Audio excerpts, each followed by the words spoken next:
Welcome to Homestead Gardening in the Texas Gulf Coast. I'm Kristen Howard, and today I'm going to show you how to grow a ton of garlic in a really small amount of space.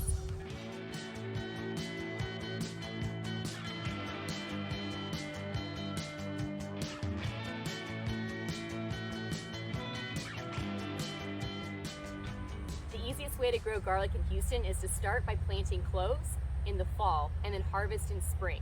It takes sometimes up to 8 months until garlic is ready to harvest when you're growing from cloves, but this garlic only took 6 months. A lot of people don't know that you can grow the garlic that you find in the grocery store. All you have to do is take this head of garlic, pull it apart until you have individual cloves. You can remove the larger papery skin from the actual head, but you can keep the skin around these cloves and plant them in the ground bottom side down. Garlic is a cool season crop, and in a warm climate like Houston zone 8 to 9, the cloves should be planted closer to the surface of the soil to feel the chilly weather and properly produce heads. Use the clove height as a guide and plant 2 cloves deep, meaning you should only have about 1 inch of soil on top of the cloves when you're finished planting.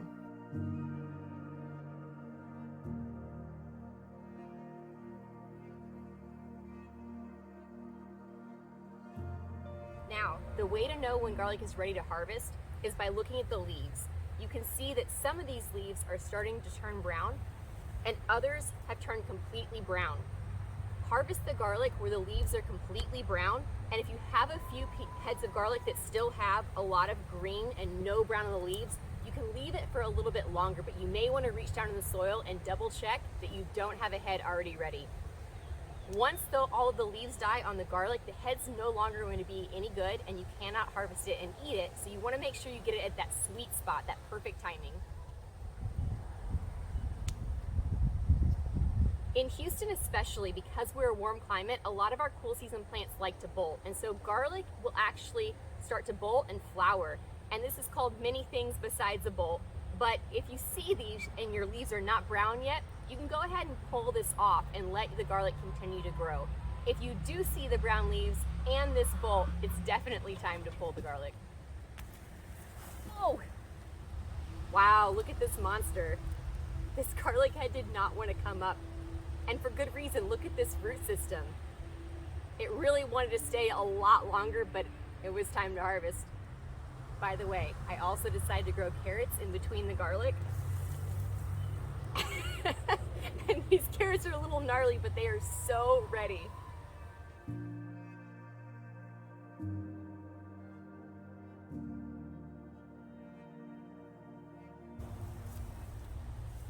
Look at this.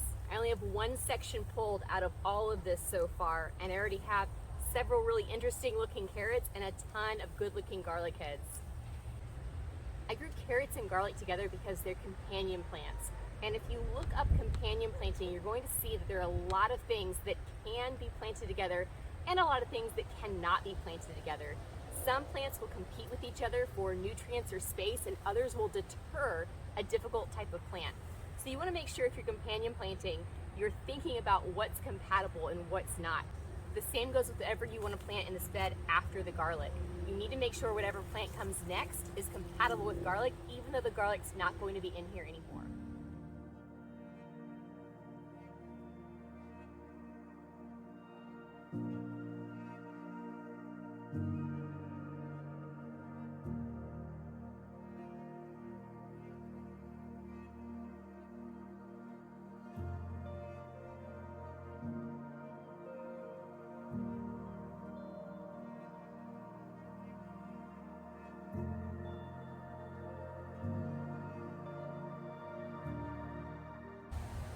Well, there you have it. A ton of garlic grown in a really small amount of space and a few carrots mixed in. Now you may be wondering how I was able to grow so much garlic so successfully, and the truth is I didn't work very hard at it. I made sure that my bed was raised a little bit for really good drainage. I made sure it had really good soil and compost mixed in. A lot of organic material was added. I didn't do anything else. I didn't fertilize. I watered occasionally, more when it became really, really warm. And as soon as I saw these leaves dying on the side and browning, I knew it was time to harvest. It's so easy to grow this, especially from grocery store cloves, if you can believe that anybody can do it. You just need to make sure that you have a really long cool season. And as mentioned in Houston, you're going to want to start in fall, just as soon as the temperatures begin to drop after summer, and wait about 6 months to start checking on your garlic. You can take up to 8 months to grow this garlic, but as you can see, 6 months really did the trick. The next step in using this garlic is figuring out what you want to do with it. Do you want to start cooking with it right away? Do you want to dry it and store it? And how to go about that. I personally like to take off all of these leaves, wash them, chop them up, and dehydrate them and use them later on. This is a resource. I don't like to waste anything in the garden. Then I like to cut the roots off of these and let the whole thing dry with some dirt on it. You could also immediately start shucking your cloves and peeling them, and you can immediately process and cook with them and store that cooked food frozen or any other way that you would like, and make sure it's preserved really, really well.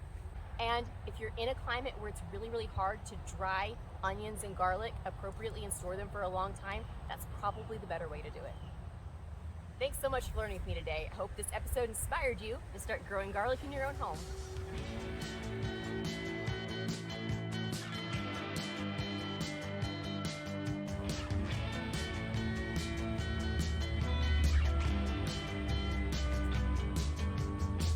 Oh my God, that's so good. Jeez.